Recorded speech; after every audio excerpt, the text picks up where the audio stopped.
దేవుని నామానికి వందనాలండి. మాది తూర్పుగోదావరి జిల్లా. అయితే నేను ఆల్రెడీ మా పాప విషయం నేను సాక్ష్యం పంచుకున్నాను. మా పాప 3:30 సంవత్సరాలండి. ఆమె మాటలు సరిగ్గా మాట్లాడడం లేదు. అయితే చాలామంది అన్నారు, "మాది దగ్గర సంబంధం. పిల్లలు సరిగ్గా అదే మీ దగ్గర సంబంధం కదా! పాప ఇంక మాట్లాడదు." అది ఇది హాస్పిటల్ చూపించుకున్నాం అది ఇది అన్నారు. కానీ నాకు మాకు చూపించుకునే స్తోమత లేదు.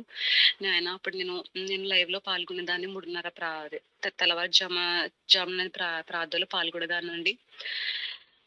నేను ప్రార్థన చేసుకోవడం జరిగింది. దేవా! నేను ఎటువంటి హాస్పిటల్‌కి వెళ్ళకుండా నా బిడ్డ చక్కగా మాట్లాడుతున్నందుకు వందనాలేసయ్యా. మాటలిచ్చినందుకు వందనాలేసయ్యా అని నేను ప్రార్థన చేసుకున్నాను. అయితే తను పాటలైతే పాడేసేది. డివోషనల్ సాంగ్స్ టీవీలో చూసి పాటలు పాడేది. రైమ్స్ చెప్పేది గానీ, సరిగ్గా అర్థం చేసుకునేది కాదు పాప.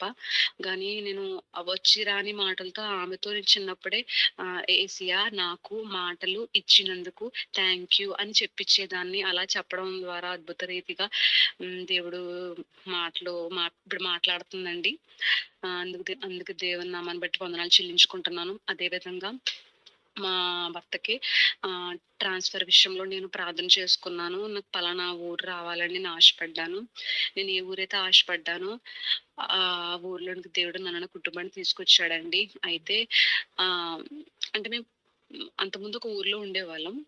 ఆ ఊరు నుంచి ఇంకో ఊరు వెళ్ళడానికి నేను ప్రార్థన చేసుకునేదాన్ని.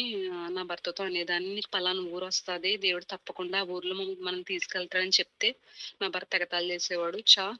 నీకు దే అధికారులు నీకేమైనా రాసిపెట్టి ఇచ్చేస్తారా? పలానా ఊరు అది ఇది.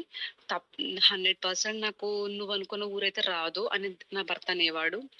నేను ప్రార్థన చేసుకునేదాన్ని, దేవా! నేను ఏ ఊరైతే అనుకుంటున్నానో ఆ ఊర్లోకి నన్ను, నా కుటుంబాన్ని మీరు తీసుకెళ్ళినందుకు వందనాలేసయ్య అని అడిగేదాన్ని. అద్భుత రీతిగా మేము ఏ ఊరైతే ఆశపడ్డామో అదే ఊర్లోకి దేవుడు నన్ను, నా కుటుంబాన్ని ఆయనకు ట్రాన్స్‌ఫర్ ఇవ్వడం జరిగిందండి. అందుని బట్టి దేవుని నామానికి వందనాలు చెల్లించుకుంటున్నాను. చిన్న సాక్ష్యం దేవుడు దీవించును గాక. ఆమేన్.